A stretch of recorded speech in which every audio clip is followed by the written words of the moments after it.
And now, it's time for another Dice Tower review with Ryan Metzler. Hey everyone, it's Ryan Metzler here again, and today we're going to be taking a look at a little bit older game. We're going to be taking a look at Attika, which is a game for 2 to 4 players, and it's a tile placement and kind of a route connection type of game, but the real goal here is to get all of your 30 buildings onto the board, or to connect 2 different locations on the board by placing your buildings.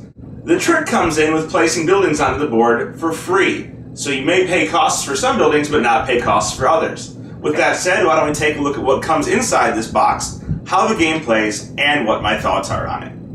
So the majority of a game of Attika is going to focus around this sheet here, and then on another board. But this sheet right here is a player sheet, which depicts all kinds of different buildings. And you'll see here there's a fountain, a quarry, Corinth, the vineyard, Silvermint, Harbor, and those are going to be the 6 main buildings in the game. And these are going to be represented by these black tiles, which will be shuffled face down at the beginning of the game, randomized, and then placed in front of your player board.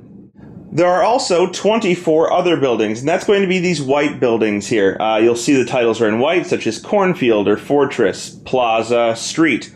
And there are going to be, as I said, 24 of these, bringing your total up to a grand total of 30 buildings, 6 black and 24 white. The whites are going to be shuffled face down and put into tiles of 8. So you'll have 3 piles of 8 and a pile of 6 black tokens. The objective of the game is to use these tokens to place onto this board that you can see right here. And this board is going to represent the land of the area. And you'll see there are resources on the board. So there's like a mountain type resource, or rocks, or ore, or whatever, trees, some hills, and water. And those are going to be the 4 resources of the game that you're going to be using to play buildings. These are going to be on a modular tile board. And you can see there's all these tiles, and this is the setup for a 2-player game. But the setups for 4 or 3 players are relatively similar, except for there's more tiles. And there's a whole stack of extra tiles here that are used when more tiles need to be placed into play, which I'll explain here in a moment. But as I said, the objective is to get these tiles onto the board, either to get all 30 of your buildings onto the board, or to connect the 2 buildings that you can see on the board here via a straight line, or any line of tokens between those 2 boards, those two buildings. Now, it's not going to be easy because your opponents obviously aren't going to want to let you do that.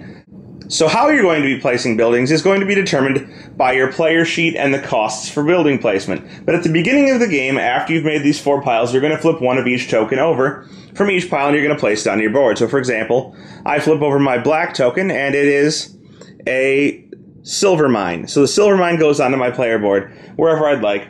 And it's going to go over here, or well, not wherever I'd like, it's going to go onto the silver mine spot.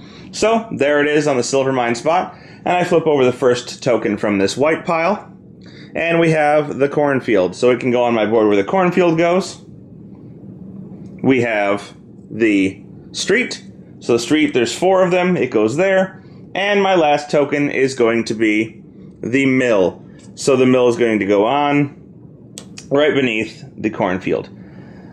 And so, as I said, these black buildings are going to be your main buildings. So, for example, we have a silver mine here, and it tells you what resources you need to put it into play. You're going to need 2 of these hills and 2 of these rocks in order to get it into play. And you can build this combination using the resources on the board, or using resources from a hand of cards that you'll have. So, for example, if we were to look at the board, let's zoom up here and take a look.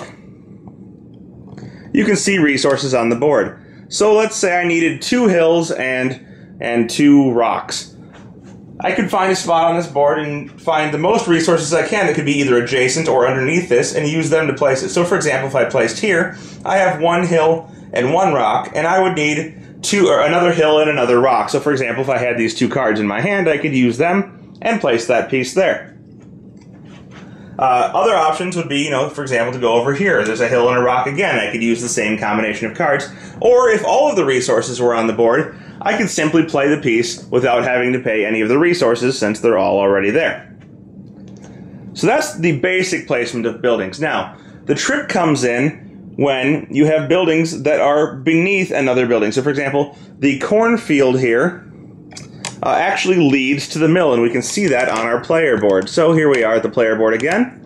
We have the cornfield, and directly leading to that via an arrow is the mill. So if any point if I have my cornfield on the board, let's say for example I had played my cornfield to the board by simply placing it here on this hill, and that provides both the hill and the water needed for the cornfield. At a future point, I can place my mill right next to that, so long as it's adjacent, without any cost. So I can completely ignore the resources needed. You'll see that this one needs a hill, but I'm not going to pay it because it's right next to the cornfield, which allows me to build it for free. And this is the basic premise of the game, is trying to combo into putting these buildings onto the board. And you're going to do so by taking actions on your turn, and on your turn you have a choice of a few different things. One is going to be to draw tiles, and drawing tiles means to take them from these piles and place them onto your board. And so that's how you're going to know what you'd like to combo into. So for example, I could draw 2 tiles, which is the limit on drawing, so I got a fortress, and I would draw from this pile maybe, and I got myself the fountain. And that would basically be a turn. So when you draw, you do have the choice of building anything that you draw. So since I drew this fountain, I could build it somewhere on the board with the water. Or I could have built my fortress, but I can't build anything already on my board. The other option on your turn, which there are really only 2, is to do what's called build. And that is to build tiles that are already on your board without drawing. So now I could simply just take these tiles from here and play them to the board. And as I said, I could either use the resources on the board, or I would have a hand of cards that would allow me to add resources to play. Now there are a couple of tricks to this, and obviously the first trick is comboing into things that you can build for free. So for example, comboing the fountain to the cornfield to the mill would be a great build turn, in which I would only really need 1 water resource in order to play 3 buildings.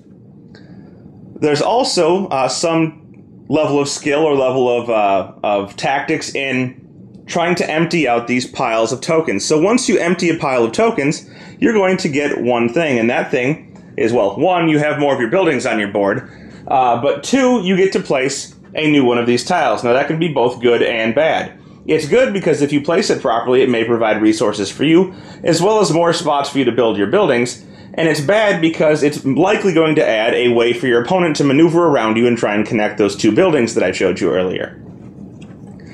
Additionally, there are rewards for connecting entire sets of buildings. So you can see here, the fountain, the cornfield, the mill, and the village. If you connect them properly in that order, you're going to get one of these little things that looks like a carrot, but they call it an amphora. And they're represented by these little pieces here. And these are going to let you basically take extra actions in a sense. They're going to let you do 1 extra of whatever you chose to do on that turn. So if you choose to flip tiles onto your board, instead of flipping 2, you can flip 3. If you choose to build tiles off of your board, instead of building 3, you can build 4. Now, there's one more trick to the game, and that is, while performing your actions, you can choose to forego part of the action in order to draw more of those resource cards into your hand. So instead of building 3 buildings, I could build 2 buildings off of my mat and then draw a card. Or, instead of drawing 2 tiles to place onto my board, I could draw 1 tile and a card. Or I could just draw 3 cards instead of building 3 buildings. So the real trick is between managing getting things onto your board, taking the time to place them onto the general board to build all of them, and getting more cards into your hand so that you can appropriately play buildings. The first person to either get all 30 of their buildings built onto this board, or to connect these 2 buildings, is the winner. So that's my quick overview of Attika, and it's actually a pretty good game. It's out of print right now, so it might be a little difficult to find, but it's really very simple but elegant at the same time. The balance of getting your pieces onto the board and trying to decide when it's worth it to build a piece, as opposed to trying to get it built for free, is interesting.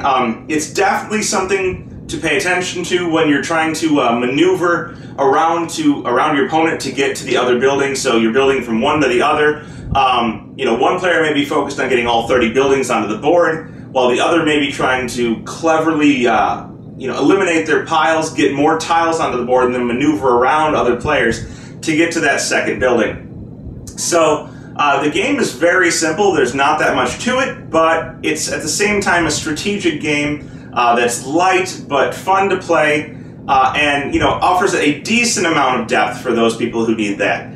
So if you haven't checked it out and you have a chance to, I'd take a look at Attika.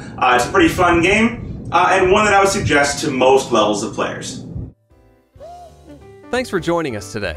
For more written, audio, and video reviews, as well as the #1 board game podcast, check out the website at www.thedicetower.com.